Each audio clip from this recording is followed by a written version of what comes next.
Olá pessoal, sejam bem-vindos ao canal. Se você ainda não é inscrito, se inscreva, já deixa o seu like, que o caso de hoje é aquele da Lauren Giddings.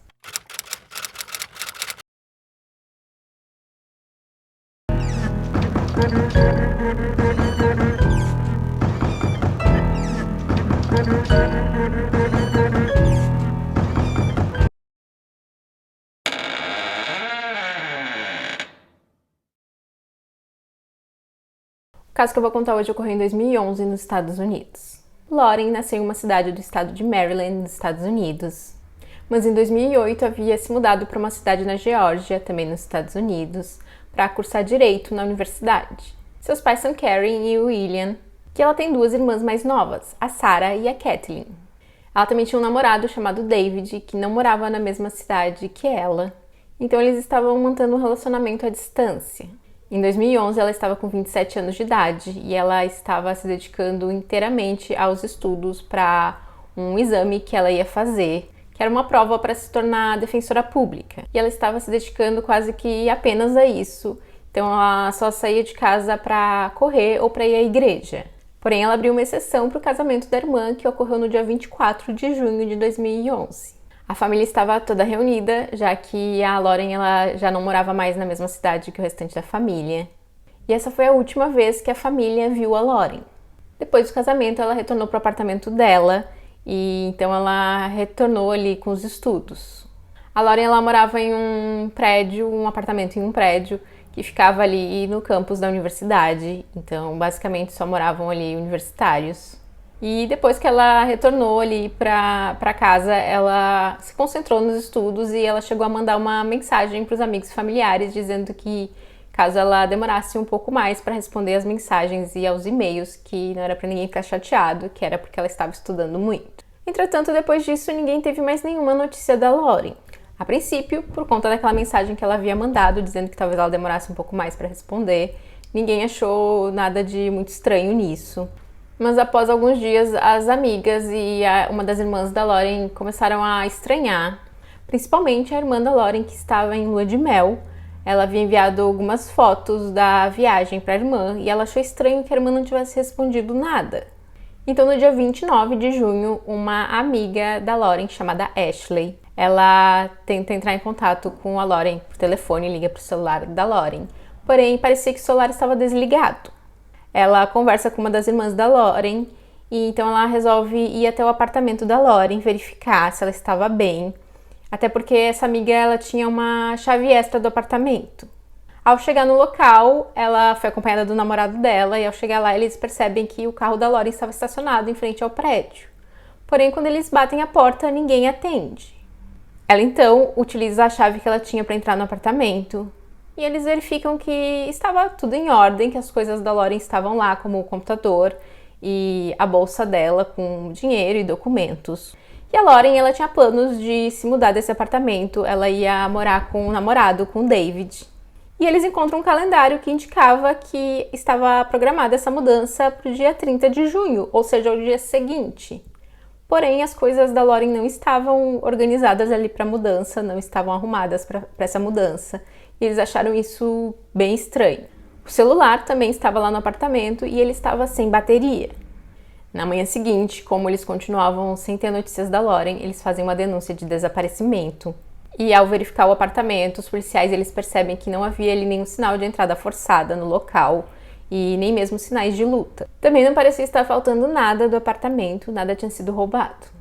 E a amiga confirmou que ao entrar no apartamento ela tinha utilizado a chave, o que indicaria que parecia que a Lauren tinha saído e trancado o apartamento. Os investigadores utilizam um reagente em todos os cômodos da casa. E tudo parecia estar limpo, exceto pelo banheiro, onde eles encontraram uma grande quantidade de sangue. Eles então passam a investigar o caso não como um desaparecimento, mas como um crime. Ao conversar com David, o namorado da Lauren, ele conta que no dia 25 de junho ele tinha respondido a um e-mail dela, onde ela dizia que tinha a sensação que alguém entrava no apartamento dela quando ela não estava. Como se alguém entrasse lá no apartamento e trocasse as coisas de lugar. Porém, o David ele não teria levado isso muito a sério, ele achou que ela estava apenas estressada porque ela não estava fazendo ali muita coisa além de estudar, ela passava o dia todo estudando. Então ele achou que podia ser apenas impressão dela, que alguém estivesse entrando, que isso não fazia muito sentido, já que ela mesma tinha dito que quando ela voltava as portas permaneciam trancadas e as janelas fechadas. E de qualquer forma ela estava prestes a se mudar do apartamento, logo os dois estariam morando juntos. E ela também disse à irmã que ela tinha a sensação de estar sendo observada. Ao verificar os arredores do prédio, os investigadores eles sentem um odor que lhe era familiar. E ao olhar nas lixeiras do prédio, eles encontram um torso humano. Após exames, foi concluído que era da Lauren. A autópsia concluiu que ela perdeu a vida no dia 26 de junho e que ela não tinha sofrido abuso, porém não foi possível identificar a causa da morte. O David, o namorado, ele é interrogado, mas ele é descartado como suspeito. Eles também conversam com um ex-namorado da Lauren, que também é descartado.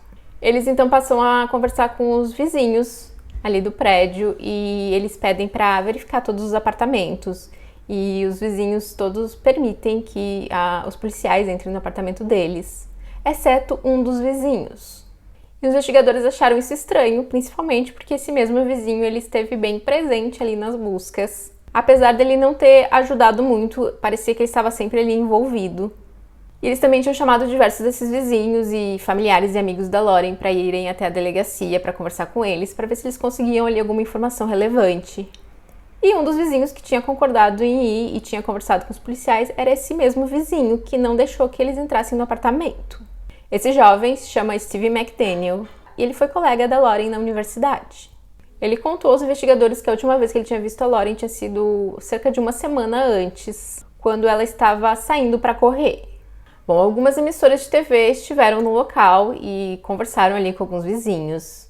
E um dos vizinhos que deu uma entrevista para uma emissora foi o Steven. E enquanto ele estava dando essa entrevista, a jornalista ela menciona que os policiais haviam encontrado um corpo nas lixeiras. E até então essa informação ainda não tinha sido amplamente divulgada. E o Steven ele fica em choque com essa informação. E ele inclusive pede para parar a entrevista e ele diz que precisa sentar. Yeah, Lauren was my neighbor.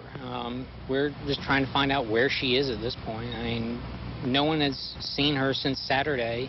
I mean, we just don't know where she is. What about in the parking lot area? I know they've been doing a lot of. I think that's where they have recovered the body or whatever they recovered from there. Body? Had you heard? Had you seen anything there? Had you seen anything there? I mean, we don't know if this is the same person. You know what I mean? Like, they took out a body there earlier. We don't know if it's the same person or not. So that's how we're trying to ask people if they know who lived there. Are you okay, sir? I think I need to sit down. Okay.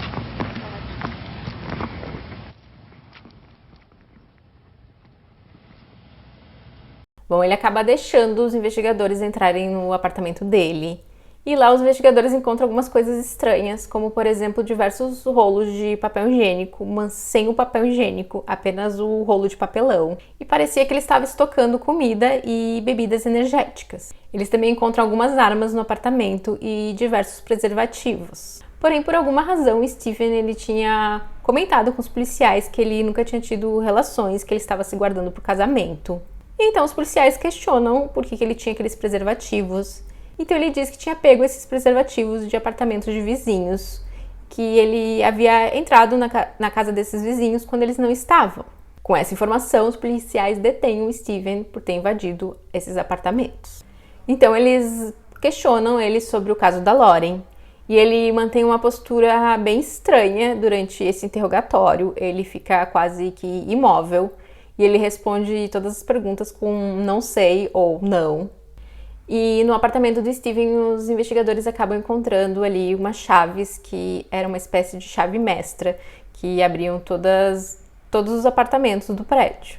Eles também encontram 2 cartões de memória e nesses cartões haviam vídeos de conteúdo adulto envolvendo crianças. E no apartamento eles encontram uma embalagem de uma serra e eles acreditavam que ele podia ter usado essa serra para dividir o corpo da Lauren em partes, já que apenas o tronco foi encontrado.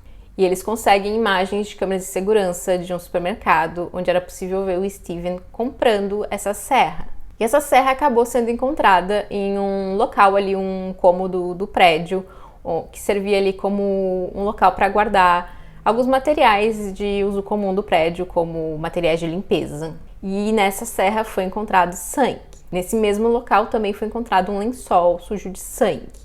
E a princípio, apenas quem tinha acesso a esse local, tinha a chave desse cômodo, era o zelador do prédio. Porém, o zelador ele foi descartado como suspeito. E os investigadores sabiam que o Steven ele tinha aquelas chaves que abriam ali todas as portas dos apartamentos do prédio e também abria essa porta desse cômodo. No apartamento do Steven também foi encontrada uma roupa íntima feminina que, após examinarem, concluíram que pertencia a Lauren. E através do histórico do computador do Steven, eles descobrem que ele pesquisava constantemente, procurava ali constantemente pelas redes sociais da Lauren. E ele também assistia diversos vídeos de conteúdo adulto considerados violentos. Mas o que foi mais assustador foi que eles encontraram alguns vídeos que mostravam que o Steven estava observando a Lauren. E um dos vídeos foi gravado no mesmo dia que a Lauren teve a vida tirada. Ele amarrava uma câmera em um cabo com uma espécie de uma vassoura. E então ele levantava essa câmera até a janela do apartamento da Lauren. Então ele conseguia observar ali dentro do apartamento, mesmo com as cortinas entreabertas.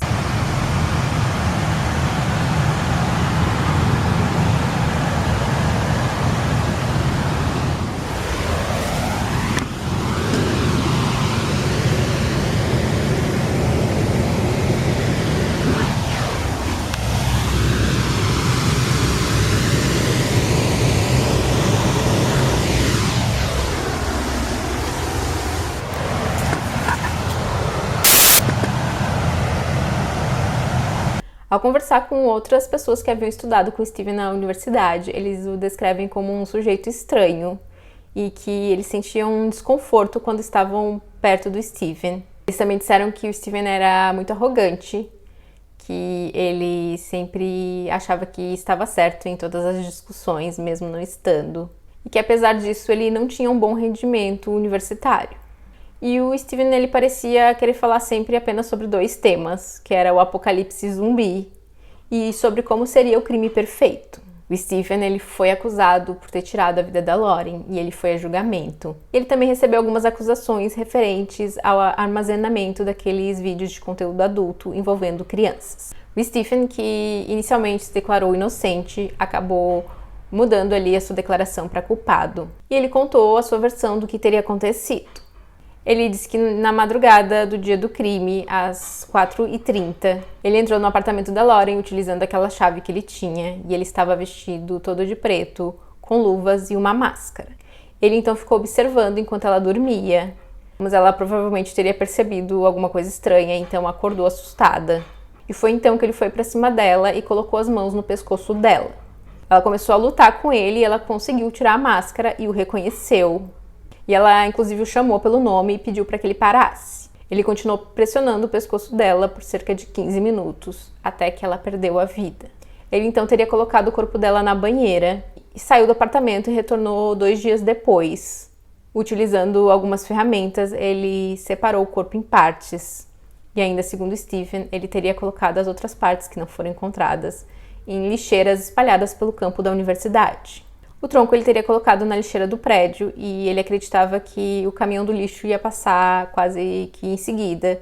Então ele imaginou que logo eles levariam aquela parte do corpo embora. Segundo Steven, ele não abusou da Lauren e o resultado da autópsia também mostrava que ela não tinha sido abusada. E o Steven disse não saber o que levou ele a cometer esse crime. O Steven ele foi sentenciado à prisão perpétua. E a família da Lauren organiza todos os anos uma corrida em memória da Lauren. E eles também criaram uma bolsa de estudos em nome da Lauren.